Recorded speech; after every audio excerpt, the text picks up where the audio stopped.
के बीच अलर्ट है और मौसम विभाग ने बारिश का अलर्ट जारी किया है। नर्मदापुरम, जबलपुर, शहडोल संभाग के जिलों में बारिश और सागर, ग्वालियर संभाग के जिलों में भी बारिश की संभावना जताई गई है। अगले 2 दिनों तक कोहरा भी छाया रहेगा। कई शहरों में विजिबिलिटी 50 मीटर से नीचे चली गई है। तो कड़ाके की ठंड के बीच बारिश का अलर्ट। सागर, ग्वालियर संभाग के जिलों में बारिश की संभावना है और इसी के साथ अगले 2 दिनों तक कोहरा भी छाया रहेगा। तो कड़ाके की ठंड के बीच बारिश का अलर्ट मौसम विभाग की ओर से जारी किया गया है।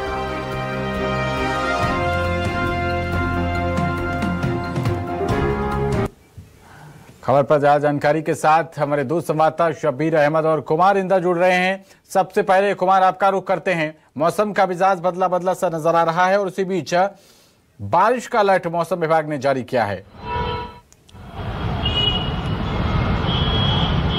देखिए, मौसम विभाग ने अलर्ट भले ही जारी कर दिया हो, लेकिन जबलपुर में पिछले 2 दिन से मौसम बिल्कुल साफ है, ठंड भी कम है और अभी भी जो है वो सुबह कह सकते हैं कि 7:30 बजे से अच्छी खासी धूप निकल चुकी है। आप देख सकते हैं कि ठंड अभी जबलपुर में बिल्कुल कम है, धूप अच्छी खासी निकल चुकी है। लोगों की भीड़ सड़क पर आप देख सकते हैं कि सड़क पर लोगों की आवाजाही जो सामान्य तरीके से होती है वही है। अमूमन ठंड में ऐसी भीड़ नज़र नहीं आती है, लेकिन शायद मौसम साफ है या ठंड कम है, उसी का असर है कि सड़कों पर अच्छी खासी भीड़ है, गैदरिंग है, लोग निकल रहे हैं। कह सकते हैं कि सुबह सुहाना मौसम है, उसका वॉकिंग के लिए भी लोग निकले हुए हैं। स्कूल टाइमिंग वगैरह भी सब सामने पे है। अब मौसम विभाग का अलर्ट है तो इस हिसाब से देखना होगा कि जबलपुर में बारिश होती है नहीं होती, क्योंकि आज यहाँ पर कैबिनेट बैठक भी होने वाली, तमाम मंत्रियों का दौरा भी यहाँ पर हो रहा है, बहुत सारे मंत्री पहुँच चुके हैं, पहुँचने वाले हैं। तो ऐसे मौसम कह सकते हैं कि मेहरबान है कैबिनेट की बैठक पे, कह सकते हैं पूरी तरह से आसमान साफ है।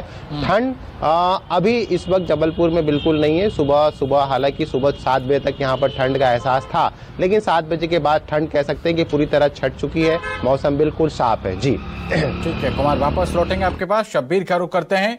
शब्बीर, भोपाल में क्या कुछ सूरत हाल?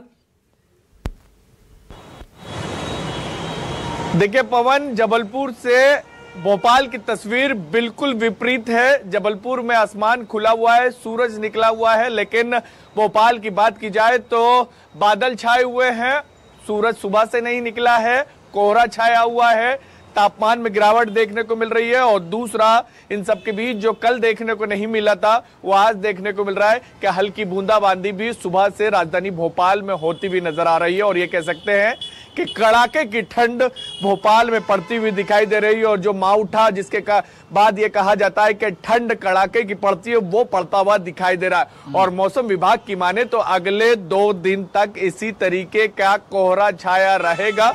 कई इलाकों में बारिश का भी अलर्ट जारी किया गया है, उसके अंदर नर्मदापुरम संभाग भी है और सटा हुआ इलाका है भोपाल, और हल्की बूंदाबांदी भोपाल में भी देखने को मिल रही है। शहडोल, सागर, ग्वालियर संभाग भी है जहां पर बारिश की संभावना जताई गई है।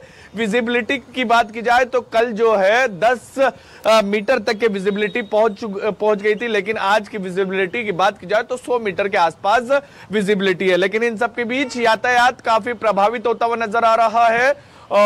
उसकी वजह यह है कि जो ट्रेनें कीर्तिमान बनाती थी तेजी को लेकर, वो देरी को लेकर तेजी बनाती की बात।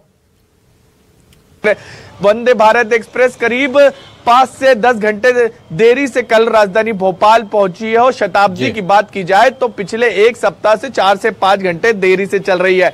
अरब सागर में एक सिस्टम बना हुआ और उसी के कारण ये स्थिति देखने को पूरे प्रदेश में देखने को मिल रही है। 6 जनवरी तक मध्य प्रदेश में ऐसा ही मौसम रहने का अनुमान जताए गए हैं, यानी कड़ाके की ठंड पड़ती हुई नजर आ रही है। लोग अपने आप को पूरी तरीके से कवर करके निकले हुए हैं और अलाव की व्यवस्था किए हुए हैं कि घरों से बाहर भी निकल रहे तो अपने आप को गर्म रखने के लिए अलाव का सहारा ले रहे हैं। लेकिन इन सब के बीच ये कह सकते हैं कि जबरदस्त तरीके से ठंड पड़ती हुई राजधानी भोपाल में नजर आ रही है। पवन, ठीक है शब्बीर, वापस लौटेंगे आपके पास। कुमार इंदर, प्रशासनिक इंतजामातों की जानकारी और दीजिए जरा, क्योंकि जो गरीब तबके के लोग होते हैं वो इन्हीं के सहारे रहते हैं, उनके पास हीटर जैसी ये तमाम व्यवस्थाएं नहीं हो पाती, तो अलाव और रैन बसेरे उनका सहारा होते हैं। प्रशासन ने क्या इंतजाम किए हैं इस ओर? देखिए, बहुत सारे पॉइंट आउट किए गए थे नगर निगम की तरफ से, जहां पर शाम को लकड़ियां गिराई जाती है अलाव जलाने के लिए।